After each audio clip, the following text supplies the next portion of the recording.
जय हिंद दोस्तों, स्वागत है आप सभी का आरंभ में पर्चन सीरीज की एक नई वीडियो में। इस वीडियो में हम बात करेंगे यूनिटेड या 5000 प्लस क्वेश्चन बुक सीरीज की प्रैक्टिस सेट नंबर 72। एक महत्वपूर्ण सूचना है, बिहार पुलिस की भी वैकेंसी आने वाली, बिहार दरोगा की भी एक वैकेंसी आ गई है जिसमें बहुत कम पोस्ट है बट आ चुकी है। तो इसका मतलब है कि वैकेंसी जो है कंटिन्यू आने वाली है। तो अपनी तैयारी को आप लोग बेहतर करना स्टार्ट कर दें और जो भी पढ़ाई करते हैं उसे मन से पढ़ाई करें। और पढ़ाई करने के लिए तो बहुत सारे कंटेंट हैं, लेकिन ऑथेंटिक कंटेंट पढ़ाई करें जो एग्ज़ाम में आए, ठीक है।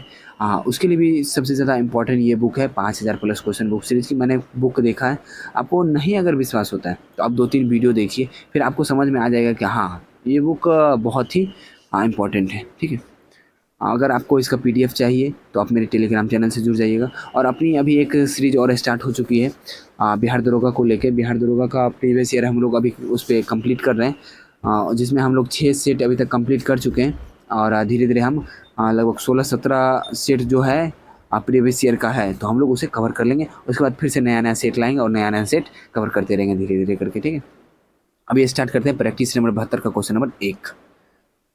देखिए, मैं टाइम वेस्ट करना नहीं चाहता, इसलिए मैं जल्दी जल्दी में जो भी बोलना था बोल दिया। क्वेश्चन नंबर 1 करते हैं, अब धीरे धीरे स्टार्ट रहेंगे यहाँ से, ठीक है। निम्नलिखित में से भारतीय राष्ट्रीय कांग्रेस के किस अधिवेशन में बाल गंगाधर तिलक ने अभिव्यक्त किया था कि स्वराज मेरा जन्मसिद्ध अधिकार है, उसे मैं लेकर रहूँगा। तो ये कौन सा अधिवेशन था बताइए? तो ये अधिवेशन था लखनऊ अधिवेशन 1916।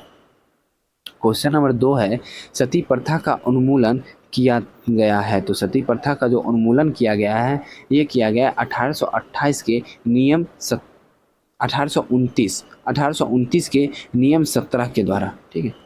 क्वेश्चन नंबर 3 है, महारानी विक्टोरिया ने भारतीय प्रशासन को ब्रिटिश राज के नियंत्रण में लेने की घोषणा कब की थी? ब्रिटिश राज से जो महारानी विक्टोरिया घोषणा कब की थी अपने अंदर लेने का? ये घोषणा की थी 1 नवंबर 1858 को। क्वेश्चन नंबर 4 है, किसने खिलाफत आंदोलन को हिंदुओं और मुसलमानों की एकता के एक ऐसे अवसर के रूप में देखा कि जो 100 वर्षों में भी पुनः नहीं आएगा? तो ये किसने बोला? ये महात्मा गांधी ने देखा। क्वेश्चन नंबर 5 है, निम्नलिखित में से किस पुस्तक के लेखक दादा भाई नौरोजी नहीं हैं? तो किस पुस्तक के लेखक दादा भाई नौरोजी नहीं हैं? इंग्लैंड डेब्ट टू इंडिया, इनके लेखक दादा भाई नौरोजी हैं। Poverty and un British rule in India, Dadabhai Naoroji. The wants and means of India, Dadabhai Naoroji. और है option number D, economic history of India, ये जो है दादा भाई नौरोजी के द्वारा नहीं लिखा गया। तो किनके द्वारा लिखा गया है ये लिखा गया है रमेश चंद्र दत्त के द्वारा। किनके द्वारा? रमेश चंद्र दत्त के द्वारा। क्वेश्चन नंबर 6 है, नचिकेता एवं यमराज के मध्य संवाद का वर्णन किस उपनिषद में मिलता है? बताइए। तो ये मिलता है कठोपनिषद में। किसमें? कठोपनिषद में। क्वेश्चन नंबर 7 है, हर्षवर्धन के दक्षिण अभियान को किसने नर्मदा नदी पर रोक दिया था? तो हर्षवर्धन के दक्षिण अभियान को पुलकेशिन द्वितीय ने नर्मदा नदी पर रोक दिया था। क्वेश्चन नंबर 8, मंगोल खां तर्माश्रीन ने निम्नलिखित में से किस तुगलक शासक के शासनकाल में भारत पर आक्रमण किया? तो किसके समय में आक्रमण किया था? मोहम्मद बिन तुगलक के समय में। क्वेश्चन नंबर 9, किस व्यक्ति ने गांधी जी से स्वयं चंपारण आने एवं वहां रैयतों की दयनीय अवस्था देखने का अनुरोध किया था? तो ये किए थे राजकुमार शुक्ल ने। क्वेश्चन नंबर 10, लॉरेंज वक्र का उपयोग किसी अर्थव्यवस्था में असमानता के स्तर को मापने के लिए किया जाता है? या निम्न के बीच के रिश्ते को दर्शाता है? किनके बीच के रिश्ते को यह दर्शाता है? जनसंख्या समूह और उनसे संबंधित आय वाले शेयर के बीच के रिश्ते को। क्वेश्चन नंबर 11 है, निम्नलिखित में से कौन सरकारी बजट में एक पूंजी प्राप्ति है? तो कौन है? ये है सरकार द्वारा जनता से लिया गया उधार, ये जो है सरकारी बजट में एक पूंजी प्राप्ति है। क्वेश्चन नंबर 12, गंगा के मैदान में उर्वरता के बने रहने का कारण क्या है? तो गंगा के मैदान में उर्वरता का बने रहने का कारण है किसानों का मेहनती होना। क्या है? किसानों का मेहनती होना। क्वेश्चन नंबर 13 है, निम्नलिखित में से कौन सही सुमेलित है? सही सुमेलित पूछा जा रहा है, कौन सा है? तो उष्णकटिबंधीय सदाबहार मध्य गंगा मैदान गलत है। अल्पाइन राजस्थान गलत है। मैंग्रोव मध्य प्रदेश गलत है। उष्णकटिबंधीय आर्द्र पर्णपाती तराई क्षेत्र ये जो है सही है। नेक्स्ट क्वेश्चन नंबर 14 है, वैज्ञानिकों की टीमों में किसने सर्वप्रथम अंटार्कटिका के ऊपर ओजोन छिद्र का पता लगाया? तो वैज्ञानिकों की टीम में सर्वप्रथम अंटार्कटिका के ऊपर ओजोन छिद्र का पता किसने लगाया था? तो ये लगाया था किसने?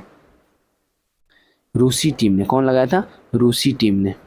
क्वेश्चन नंबर 15, निम्नलिखित में से कौन सा एक गैर आर्थिक घटकों में से नहीं है जो आर्थिक विकास में योगदान देते हैं? नहीं है पूछ रहा है, तो इसका आंसर हो जाएगा भ्रष्टाचार। क्वेश्चन नंबर 16, निम्नलिखित में से कौन सुमेलित नहीं है? फिर से सुमेलित नहीं है पूछा जा रहा है। ठीक है, देख लेते हैं। सबसे पहले डाउन्स है, उष्णकटिबंधीय घास का मैदान, यही जो है सुमेलित नहीं है। स्टेपीज शीतोष्णकटिबंधीय घास का मैदान सही है। सेलवास उष्णकटिबंधीय वन सही है। टैगा शीतोष्णकटिबंधीय वन सही है। ठीक है, तो ये बताइए डाउन्स फिर आखिर कहाँ का है? तो डाउन्स जो है वो ऑस्ट्रेलिया के शीतोष्णकटिबंधीय घास का मैदान है। ठीक है, क्वेश्चन नंबर 17 देखते हैं, निम्नलिखित में से किस ऊर्जा का मान हमेशा धनात्मक होता है? तो कौन सी ऊर्जा का मान जो है हमेशा धनात्मक होता है बताइए? तो इसका आंसर हो जाएगा गतिज ऊर्जा का मान जो है हमेशा धनात्मक होता है। क्वेश्चन नंबर 18, निम्नलिखित में से कौन सुमेलित है? सुमेलित है पूछा जा रहा है, तो पढ़ लेते हैं, पता चले। एस्किमो कनाडा, यही सही है। क्वेश्चन नंबर 19, 3-4 साल के एक बच्चे में दूध के दांत में शामिल नहीं है। तो दूध के दांत में कौन सा दांत जो है ये सब में शामिल नहीं है, ये पूछा जा रहा है। तो अग्रचवर्णक जो है वो शामिल नहीं है। क्वेश्चन नंबर 20, मानव शरीर के किस अंग में लिम्फोसाइट कोशिकाओं का निर्माण होता है? तो मानव शरीर के अस्थि मज्जा में लिम्फोसाइट कोशिका का निर्माण होता है। रक्तचाप को नियंत्रित करने वाली ग्रंथि है? तो रक्तचाप को नियंत्रित करने वाली ग्रंथि है अधिवृक्क ग्रंथि। नेक्स्ट क्वेश्चन, निम्न में से किस में ऊर्जा का स्थानांतरण संवहन द्वारा होता है? तो ऊर्जा का स्थानांतरण संवहन द्वारा गैस एवं द्रव्य दोनों में होता है। क्वेश्चन नंबर 23, प्राणियों में निम्नलिखित में से किन संवर्ग या संवर्गों में त्रिकोष्ठीय हृदय होता है? किस में होता है? उभयचर और सरीसृप में त्रिकोष्ठीय हृदय होता है। क्वेश्चन नंबर 24, लोहे के निष्कर्षण में चूना पत्थर का इस्तेमाल किस रूप में किया जाता है? तो लोहे के निष्कर्षण में चूना पत्थर का इस्तेमाल फ्लक्स के रूप में किया जाता है। किसके रूप में? फ्लक्स। क्वेश्चन नंबर 25, निम्न में से किस में त्रिविमीय क्रिस्टल प्रणाली नहीं पाया जाता है? तो त्रिविमीय क्रिस्टल प्रणाली किस में नहीं पाया जाता है? तो ये जो है ग्रेफाइट में नहीं पाया जाता है। क्वेश्चन नंबर 26 है, निम्न में से किस या किन कारक के कारण वाष्पीकरण की दर में कमी आती है? तो किसके कारण कमी आती है? ये जो है नमी के कारण। क्वेश्चन नंबर 27, निम्न में से कौन सा पाइसी कारक है? तो कौन सा है जो पाइसी कारक है? साबुन जो है वो पाइसी कारक है। क्वेश्चन नंबर 28, बीज के अंकुरण के दौरान भ्रूण का जो भाग जड़ के रूप में वर्धित होता है तो वह कौन सा भाग है? वह भाग है मूलांकुर। क्वेश्चन नंबर 29 है, समानतया स्त्रियों की आवाज़ का तारतम्य। तो समानतया जो स्त्रियों की आवाज़ का तारतम्य होता है पुरुष की तुलना में अधिक होता है। क्वेश्चन नंबर 30 है, जल आयनिक लवण का सुविलायक है क्योंकि? इसलिए सुविलायक है क्योंकि उसका द्विध्रुव आघूर्ण अधिक होता है। क्वेश्चन नंबर 31, यदि हवा का तापमान बढ़ता है उसकी जलवाष्प ग्रहण करने की क्षमता? तो उसकी जलवाष्प ग्रहण करने की क्षमता भी बढ़ जाएगी। क्वेश्चन नंबर 32, ऑटोमोबाइल्स के हाइड्रोलिक ब्रेक के कार्य करने का सिद्धांत तो किस सिद्धांत पे कार्य करता है? ये कार्य करता है पास्कल के नियम पे। क्वेश्चन नंबर 33 है, लोलक का काला अवधि। तो लोलक की काला अवधि जो है वो निर्भर करती है लंबाई के ऊपर। क्वेश्चन नंबर 34, सोने को घोला जा सकता है। तो सोने को घोला जा सकता है हाइड्रोक्लोरिक एसिड तथा नाइट्रिक एसिड के मिश्रण में। क्वेश्चन नंबर 35, निम्नलिखित में से किस में ऋणात्मक आवेश होता है? तो किस में ऋणात्मक आवेश होता है? बीटा किरण में ऋणात्मक आवेश होता है। क्वेश्चन नंबर 36, संविधान के अनुसार नई अखिल भारतीय सेवा की शुरुआत की जा सकती है। तो संविधान के अनुसार नई अखिल भारतीय सेवा की शुरुआत कैसे की जा सकती है? राज्यसभा द्वारा। क्वेश्चन नंबर 37, किस वाद में सर्वोच्च न्यायालय ने स्पष्ट किया कि मूल अधिकार एवं नीति निर्देशक तत्व एक दूसरे के पूरक हैं? तो ये कौन सा वाद था? तो ये वाद था मिनर्वा मिल्स वाद। कौन सा वाद था? मिनर्वा मिल्स वाद में सर्वोच्च न्यायालय ने स्पष्ट किया कि मूल अधिकार एवं नीति निर्देशक जो है एक दूसरे के पूरक हैं। नेक्स्ट क्वेश्चन नंबर 38, देश में सबसे पहले किस राज्य के चुनाव में ईवीएम का प्रयोग किया गया? तो देश में सबसे पहले जो है सबसे शिक्षित राज्य कौन सा है? केरल। तो केरल में भी ही इलेक्ट्रॉनिक वोटिंग मशीन का अनावरण किया गया, यानी शुरुआत किया गया। क्वेश्चन 39 है, भारतीय संविधान के समवर्ती सूची में निम्न में से क्या शामिल नहीं है? भारतीय संविधान के समवर्ती सूची में क्या शामिल नहीं है? आपराधिक प्रक्रिया समवर्ती सूची, बिजली समवर्ती सूची, पुरातात्विक स्थल समवर्ती सूची और सार्वजनिक व्यवस्था, ये समवर्ती सूची में नहीं आता है। चलिए क्वेश्चन नंबर 40 देखते हैं। केंद्र राज्य वित्तीय संबंध का उपबंध संविधान के किस भाग में किया गया है? तो केंद्र राज्य वित्तीय संबंध का उपबंध जो है संविधान के भाग 12 में किया गया है। क्वेश्चन नंबर 41 है, निम्नलिखित में से कौन राष्ट्रपति के प्रसाद प्रयत्न पद धारण नहीं करता है? तो कौन है वो? वो है लोकसभा अध्यक्ष। क्वेश्चन नंबर 42, निम्न में से कौन भारत में सरकार के संसदीय स्वरूप की विशेषता को व्यक्त करता है? कौन है जो भारत में सरकार के संसदीय स्वरूप की विशेषता को व्यक्त करता है? वो है कार्यपालिका का विधायिका के प्रति उत्तरदायी होना। क्वेश्चन नंबर 43, संसद के अस्थायी समिति कितने सदस्य होते हैं? तो संसद के अस्थायी समिति के जो सदस्य होते हैं वो 31 होते हैं। क्वेश्चन नंबर 44, भारत में निर्वाचन के संदर्भ में VVPAT का सही पूरा रूप, मतलब VVPAT का फुल फॉर्म पूछा जा रहा है। तो VVPAT का फुल फॉर्म है voter verifiable paper audit trail. क्या है? Voter verifiable paper audit trail. Question number 45, प्रथम एंग्लो बर्मा युद्ध 1824-26 के बाद कौन सी संधि हुई थी? तो इस समय संधि हुई थी यनडाबू की संधि। कौन सी संधि? यनडाबू की संधि। क्वेश्चन नंबर 46, तत्वबोधिनी सभा की स्थापना किसने किया था?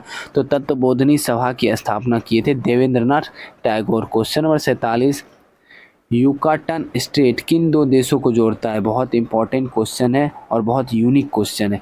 यूकाटन स्टेट किन दो देशों को जोड़ता है बताइए? तो यूकाटन स्टेट जो है वो मैक्सिको और क्यूबा को जोड़ता है। क्वेश्चन 48, हर्षवर्धन और पुलकेशिन द्वितीय के बीच किस नदी पर युद्ध हुआ था? तो अभी तुरंत हम लोगों ने पढ़ा कि हर्षवर्धन को किसने नर्मदा नदी पर रोक दिया था। तो इसका आंसर क्या होगा? नर्मदा नदी। तो उसका आंसर क्या था? पुलकेशिन द्वितीय। ठीक है। Question number 48, question number 49, Maurya काल में सीमावर्ती दुर्ग का रक्षक क्या कहलाता था? तो सीमावर्ती दुर्ग का रक्षक कहलाता था अंतपाल। क्वेश्चन नंबर 50, जो इस सेट का लास्ट क्वेश्चन है, निम्नलिखित में से किन विद्वानों ने 1579 ईस्वी में मजहर का प्रारूप तैयार किया था? तो कौन से विद्वान थे जिन्होंने 1579 ईस्वी में मजहर का प्रारूप तैयार किया था? तो वो थे अबुल फजल और शेख मुबारक। कौन थे? अबुल फजल और शेख मुबारक, जिन्होंने 1579 ईस्वी में मजहर का प्रारूप तैयार किया। नेक्स्ट अब कुछ इंपॉर्टेंट पॉइंट है उसे भी देख लेते हैं। अंतर्राज्यीय नदियों एवं नदी घाटियों के पानी के संबंधित विवादों का उल्लेख किस अनुच्छेद में है? तो इसका अनुच्छेद जो है अनुच्छेद 212 में इसका उल्लेख है। क्वेश्चन यानी नेक्स्ट पॉइंट, केंद्र राज्य के मध्य समन्वय स्थापित करने हेतु अंतर्राज्यीय परिषद का गठन कौन से अनुच्छेद में? तो इसका गठन है 263 में। अंतर्राज्यीय परिषद का गठन किया गया था कब? तो ये किया गया था 1990 में। कौन सी समिति की सिफारिश पे? सरकारी समिति की सिफारिश पे। अभी मैंने कुछ देर पहले पढ़ा है इसे। योजना आयोग के स्थान पर नीति आयोग का गठन कब किया गया? 1 जनवरी 2015 को। और इसका पदेन अध्यक्ष कौन होते हैं? तो प्रधानमंत्री ही होते हैं। नीति आयोग के अध्यक्ष होते हैं प्रधानमंत्री। नीति आयोग के प्रथम उपाध्यक्ष कौन थे? अरविंद पनगढ़िया। नीति आयोग के प्रथम उपाध्यक्ष अरविंद पनगढ़िया। नीति आयोग के प्रथम CEO सिंधु श्री खुल्लर। कौन थे? सिंधु श्री खुल्लर। नेक्स्ट है, राष्ट्रीय विकास परिषद का गठन कब किया गया था? तो राष्ट्रीय विकास परिषद का गठन किया गया था 6 अगस्त 1952 को। राष्ट्रीय विकास परिषद के अध्यक्ष होते हैं प्रधानमंत्री। किसने राष्ट्रीय विकास परिषद को सुपर कैबिनेट कहकर संबोधित किया था? तो के संथानम जो थे वो राष्ट्रीय विकास परिषद को सुपर कैबिनेट के नाम से संबोधित किया था। केंद्रीय वित्त आयोग के गठन का उल्लेख अनुच्छेद 280 में मिलता है। किसमें? अनुच्छेद 280 में केंद्रीय वित्त आयोग का गठन मिलता है। वित्त आयोग में अध्यक्ष सहित सदस्यों की संख्या 5 होती है। राज्य वित्त आयोग के गठन का प्रावधान अनुच्छेद 243 के आई में मिलता है। किसमें? 243 का आई। क्वेश्चन नंबर यानी नेक्स्ट पॉइंट, केंद्रीय वित्त आयोग के पहले अध्यक्ष थे केसी नियोगी। केंद्रीय वित्त आयोग के पहले अध्यक्ष कौन थे? केसी नियोगी थे। केंद्रीय वित्त आयोग के 15वें अध्यक्ष कौन है? एन.के. सिंह 2021 से 26। केंद्रीय वित्त आयोग का गठन किया गया था तो राष्ट्रपति द्वारा। किनके द्वारा? राष्ट्रपति के द्वारा। राष्ट्रपति वित्त आयोग की सिफारिशों को संसद के समक्ष प्रस्तुत करता है अनुच्छेद 281 के अंतर्गत। और वित्त आयोग का कार्यकाल कितना होता है? तो 5 वर्षों का होता है। कितने दिन का होता है? 5 वर्षों का। आशा करता हूँ सेट अच्छा लगा होगा। सेट अच्छा लगा है तो वीडियो को लाइक कर दीजिएगा। चैनल पे नए आए हैं चैनल को सब्सक्राइब कर लीजिएगा। मैंने कुछ आसान से सवाल इस बीच में पूछे, उसका जवाब आप कमेंट में ज़रूर दीजिएगा। और अगर कोई भी डाउट आपके पास है तो आप मेरे टेलीग्राम ग्रुप से जुड़ सकते हैं जिसका नाम है सुपर कॉप आरजे। वहाँ पे आप आसानी से जुड़ सकते हैं। कोई भी पीडीएफ चाहिए तो वहाँ पे आप मुझे बोल सकते हैं, मैं आपको पीडीएफ प्रोवाइड करवा दूँगा। और कुछ भी एक्स्ट्रा पॉइंट वहाँ पे बहुत सारे मैं एक्स्ट्रा पॉइंट देते रहता हूँ, जैसे करंट अफेयर से संबंधित या फिर कोई छोटी मोटी वैकेंसी आती है तो उसका भी जानकारी मैं वहीं पे दे देता हूँ, क्योंकि छोटी मोटी वैकेंसी की वीडियो बनाना पॉसिबल नहीं है। क्योंकि अभी एक वैकेंसी आ चुकी है बिहार दरोगा की, लगभग बिहार दरोगा का 11 पोस्ट के लिए है। और वही उसी में एक और पोस्ट है लगभग 53 पोस्ट के लिए है। तो लगभग 63-64 पोस्ट के लिए वैकेंसी आई, जो बहुत अच्छी पोस्ट है वो। तो इसकी जानकारी मैं इसलिए नहीं दे पाया क्योंकि पोस्ट उसमें कम था, इसलिए मैं वीडियो नहीं बना पाया। तो वहाँ पे मैं बहुत सारा जानकारी देते रहता हूँ, बहुत सारी करंट अफेयर्स की भी बातें वहाँ पे मैं डालते रहता हूँ, तो आप लोग देख सकते हैं। आप लोग ठीक है, मिलते हैं अगली वीडियो में। जय हिंद।